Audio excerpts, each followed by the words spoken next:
Have you ever felt invisible in a room full of people? Like no matter how hard you try, nobody truly sees you. Let me ask you something even more uncomfortable. What if the reason they don't respect you has nothing to do with them and everything to do with you?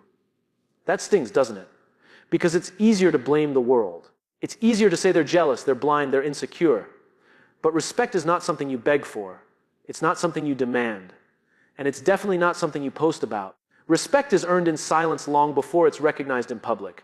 Here's the truth most people won't tell you. People don't ignore you because you're not good enough. They ignore you because you haven't decided who you are yet. When you're unsure, the world is unsure. When you hesitate, the world hesitates. When you tolerate disrespect, you train people how to treat you. You don't get what you deserve, you get what you tolerate. Think about that. If someone constantly interrupts you and you say nothing, you've just given permission. If someone cancels on you again and again and you smile and say, it's okay, you've just lowered your value in their mind. Not because you're weak, because you didn't set a boundary. Respect begins the moment you decide that your time, your energy, and your standards are not negotiable. And here's where it gets powerful. The people you admire, the ones who walk into a room and don't need to speak loudly to command attention. They're not louder. They're not more aggressive. They're not trying to prove anything. They are certain. Certainty is magnetic. When you know who you are, when you know what you stand for, when you are willing to walk away from anything that violates your standards, people feel it. You don't need to threaten. You don't need to impress. You don't need to chase. Because the moment you stop chasing validation, you start attracting respect. And that shift, that internal shift, is where everything changes. So before you try to make them respect you, ask yourself a harder question. Do you respect yourself enough to stop accepting less than you deserve? Let me tell you a story. There was a young professional who worked harder than everyone else in the room. He arrived early. He stayed late. He said yes to every request. If someone needed help, he was there. If a deadline was tight, he sacrificed his weekends. He believed that effort alone would earn him respect. But something strange kept happening. When promotions came, his name wasn't mentioned. When important meetings happened, he wasn't invited. When decisions were made, his opinion wasn't asked. And quietly, resentment started to grow. He told himself, they don't see my value. But the truth was harder than that. They saw his value. They just didn't feel his boundaries. You see, being hardworking is admirable. Being helpful is noble. But when you constantly say yes without conditions, people stop seeing it as generosity and start seeing it as availability. And availability without boundaries does not create respect. It creates convenience. There's a powerful difference between being kind and being a pushover, between being collaborative and being compliant, between being supportive and being self-sacrificing. Respect grows when people know there is a line they cannot cross. If you never say no, your yes means nothing. Think about the people you deeply respect in your life. Do they say yes to everything? No, they are selective. They protect their time. They protect their energy. They protect their focus. And when they say yes, it carries weight. Here's the psychological truth: humans value what is scarce. If your time is always available, it feels cheap. If your attention is always accessible, it feels ordinary. But when you guard it with intention, it becomes valuable. This is not about arrogance. It's not about ego. It's about self-respect. Self-respect is not loud. It doesn't shout. It doesn't argue endlessly. It simply states calmly, this is acceptable. This is not. And then it acts accordingly. The young professional eventually made a change. He stopped volunteering for everything. He started asking, what will this responsibility replace?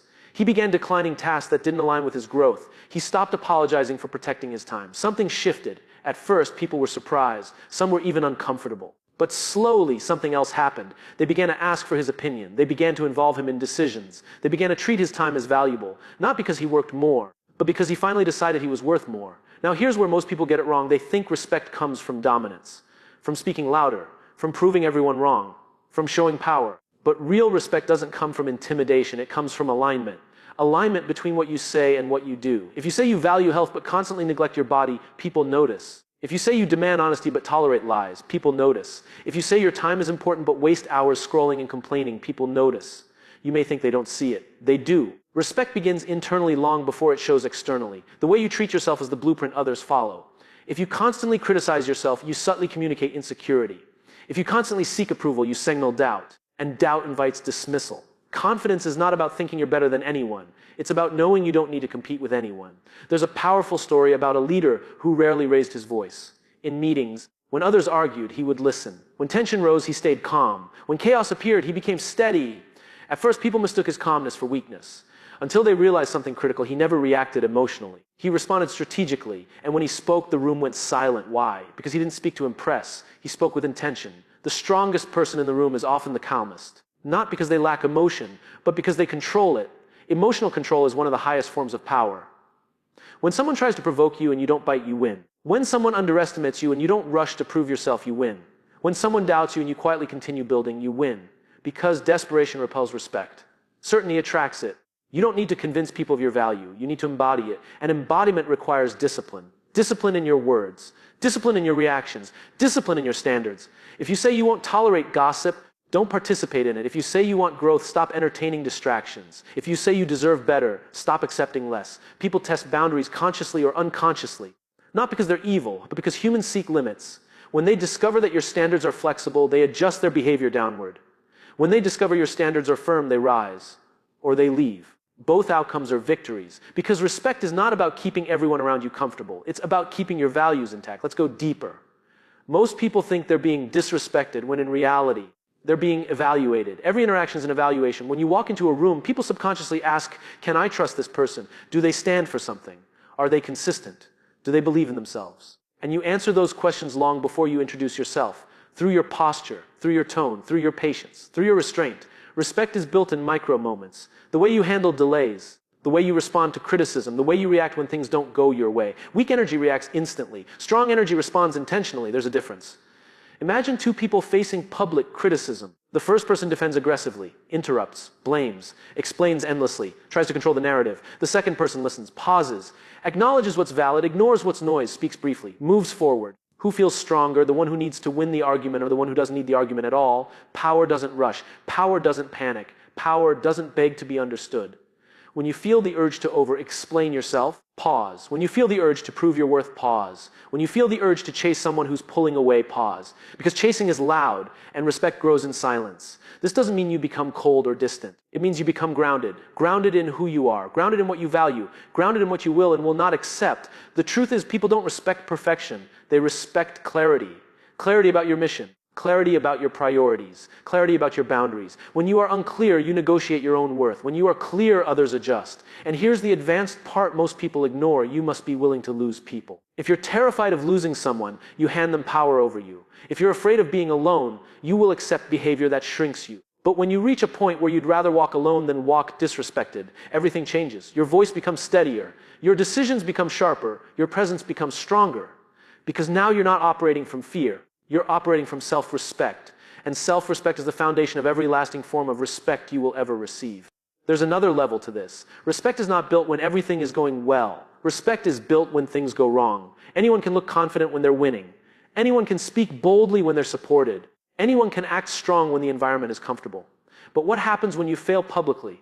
What happens when you're rejected? What happens when someone questions your ability? That is where your true identity is revealed. Most people crumble under pressure because their confidence was built on approval. And approval is unstable. It disappears the moment you disappoint someone. If your identity depends on applause, you will fear criticism. If your identity depends on validation, you will fear disagreement. And fear will make you compromise your standards. But when your identity is rooted in values, not opinions, you become unshackable. Think about this carefully. When someone criticizes you unfairly and you remain composed, you send a powerful signal. Your opinion does not control my emotional state. That is strength.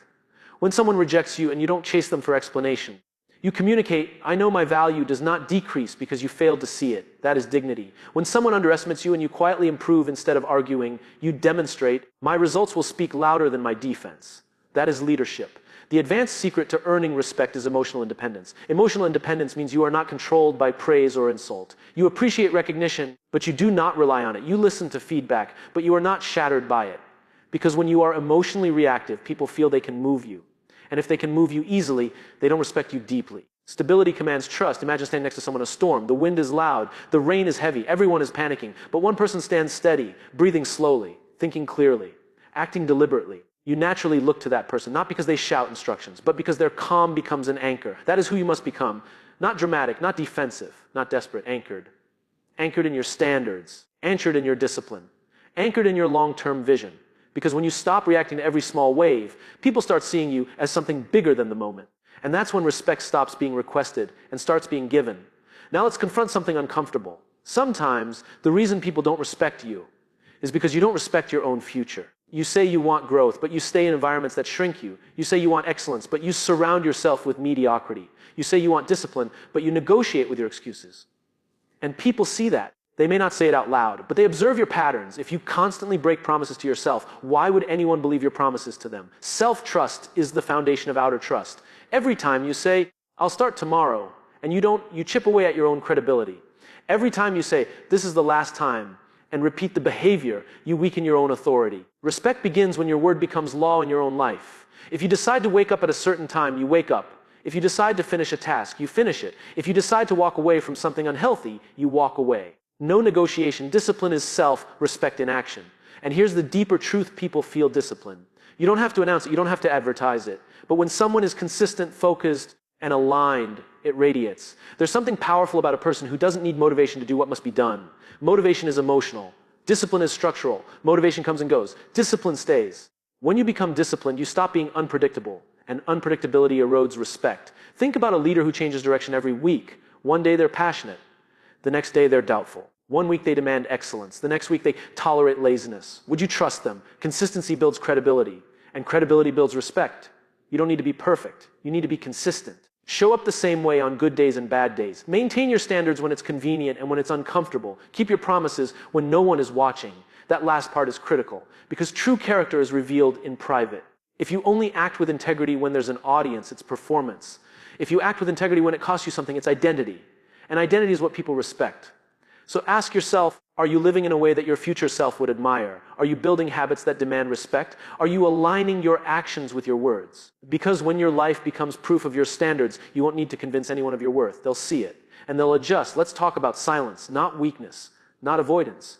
Strategic silence. Most people talk too much when they feel insecure. They overshare their plans. They explain every move. They announce every goal before they've earned it. And when those plans fall apart, so does their credibility. There is power in letting your actions speak before your words do. When you constantly broadcast your intentions, you invite opinions. You invite doubt. You invite unnecessary noise. And noise distracts you from execution. But when you move quietly, something different happens. You build in private. You improve in private. You struggle in private. And then one day you arrive in public. People are surprised. They say, "When did this happen?" They say, "I didn't even know you were working on this." Exactly. Respect grows when results appear without warning. There's a psychological principle at play here. Familiarity reduces perceived value. When people see every step of your journey, every complaint, every minor win, every emotional fluctuation, they become desensitized. But when they only see the outcome, the growth feels dramatic. Silence protects momentum. It keeps you focused. It shields you from unnecessary validation. It forces you to rely on discipline instead of applause. And here's something even more advanced: when you speak less, your words carry more weight. If you are always talking, people learn to filter you out. But if you are selective, if you speak with intention, if you contribute only when it matters, people lean in. Scarcity increases value. Think about the person in a meeting who doesn't interrupt, doesn't compete for attention, doesn't dominate the room. They listen carefully, they observe, they analyze. Then, when they finally speak, it's precise, clear, impactful. The room shifts. That is controlled presence. You don't need to prove intelligence by constant commentary. You prove intelligence by clarity and timing. And silence also reveals something powerful: emotional control. When someone tries to provoke you and you refuse to react, you display strength. When someone gossips and you don't participate, you display maturity. When someone underestimates you and you don't defend yourself immediately, you display confidence. Because you know something they don't. You know that respect is not built through noise. It's built through restraint. Talk less, execute more. Reveal results. And watch how quickly the same people who ignored you start paying attention. Here's where most people fail to grasp the truth about respect. They think it's earned by impressing others, by showing achievements, by boasting about connections, by decorating their life for the world to admire. But external accomplishments alone don't create respect. They create envy, admiration, or curiosity, but not lasting respect. Respect is earned through integrity under pressure, through consistency when no one is watching, through courage when it matters most. Think of the moments that truly test a person: when deadlines are crushing and everyone is panicking. Do they stay composed? When criticism cuts deep and the room is hostile, do they maintain dignity? When resources are scarce and temptation is high, do they stay aligned with their values? These are the invisible tests. And the way you respond to them signals everything about your character. Let me tell you a story. There was a team leader who was consistently underestimated. People assumed he would fold under pressure, that he would bend his principles for convenience, that he would compromise for acceptance. And time after time he didn't. He delivered results without complaint. He upheld his standards without apology. He made hard decisions without seeking approval. At first people were irritated. They whispered doubts. They tried to push boundaries. But slowly something shifted. The same people who doubted him began to defer. They began to include him in decisions. They started seeking his opinion. They began treating his time, energy, and perspective as valuable. Why? Because he proved, through action, not words, that he had boundaries, that he had discipline, that he had self-respect. And here's the critical lesson: you don't need to chase respect. You need to radiate a life that is aligned with your values. You need to cultivate presence. You need to demonstrate calm under pressure. You need to embody reliability and accountability. People feel it. And once they feel it, respect is automatic. This is the advanced truth most people misspect as contagious. It spreads from how you conduct yourself, from the energy you bring, from the standards you uphold. You don't demand it. You don't negotiate for it. You don't justify it. You become it.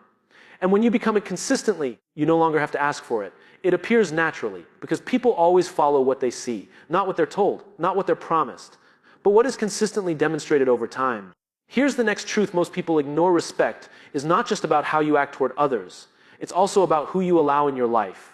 The people you surround yourself with either elevate you or erode your value. They either reinforce your standards or normalize disrespect. Think about it. If you tolerate constant excuses from friends, colleagues, or partners, you are sending an invisible message. It's okay to disrespect me. If you let people manipulate guilt or pressure you without consequences, you are teaching them how to treat you. If you bend, apologize, or shrink for approval, you are quietly lowering your own worth. This is subtle but powerful. Most people chase external recognition while ignoring the internal ecosystem that determines their respect. They wonder why their ideas aren't valued, why their presence is overlooked, why their time is disregarded, and yet they haven't curated their environment to reinforce their standards. There's a story about a professional who constantly complained about colleagues undermining him. Meetings were ignored, opinions dismissed, contributions minimized. Then he realized something. It wasn't about proving himself to them. It was about the company culture he was tolerating, the environment he was nurturing around himself. He started making difficult choices. He stopped allowing people to interrupt or dominate conversations. He stopped staying late to cover for those who never reciprocated. He distanced himself from toxic patterns. And the result, suddenly, he was invited to the table. Suddenly, his opinions mattered. Suddenly, his time and energy were respected. Why? Because he stopped tolerating what didn't serve him. Because he demonstrated that his standards were non-negotiable. Because he refused to anchor his worth to those who wouldn't rise to it. This is the advanced principle most people miss. Respect isn't given. It's filtered. Only people who align with your values, only those who recognize your boundaries, only those who operate at your level of integrity, they stay. The rest, let them go. Because trying to force respect from people who don't see your value only diminishes your energy and weakens your presence. Your role is not to convince, it is to embody, to act. To enforce your standards silently but consistently. And when you do, the right people naturally gravitate toward you. The wrong people naturally distance themselves. And in that space, your influence grows, your authority strengthens. And the respect you earn is no longer conditional, it is inevitable. Because you are no longer negotiating for it, you are commanding it through the life you live. Now let's bring it all together. Respect is not an event. It's a process, a lifestyle, a reflection of your identity, your boundaries, and your discipline. It begins internally long before anyone acknowledges it externally. It begins with the quiet decisions you make every day, the way you manage your time, the standards you enforce, the integrity you uphold, the people you allow in your life. It's built in micro moments. How you respond to tension, criticism, or failure. How you speak when it matters, and how you remain silent when speaking is unnecessary. How you act when no one is watching, because character is revealed in private, not on display. Let me be clear, this is not about perfection. This is about consistency, about alignment. About creating a life that embodies your worth without apology. Because the moment you live in alignment with your values, something extraordinary happens. People notice. Not because you shouted for recognition. Not because you proved yourself at every turn. But because your energy, your presence, your actions communicate something undeniable. You are a person who will not be diminished. And when that energy radiates, respect is automatic. It does not need to be asked for. It cannot be manipulated. It simply arrives because people respond to certainty, discipline, and self-respect. Here's the ultimate lesson: you cannot control others. You cannot force recognition, admiration, or respect. What you can control is how you show up, how you carry yourself, how you define your boundaries and protect your energy. So stop asking for validation. Stop tolerating disrespect. Stop negotiating your worth. Stop chasing approval from those who fail to see it. Instead, start living in a way that demands it. Show up with discipline. Act with integrity. Protect your standards. Move quietly. Deliver results. Guard your time. Surround yourself with alignment. Anchor yourself in certainty. Respond with calm when chaos arises, and refuse to compromise when it costs your identity, because respect is not given to the loudest, the flashiest, or the most aggressive. Respect is given to the steadfast, the consistent, the disciplined, the unshakable, and when you embody that fully, there is nothing left to prove. The world will recognize it, people will feel it, and finally, they will give you what you always deserved, not because you asked, but because you became undeniable. You don't just earn respect, you become it.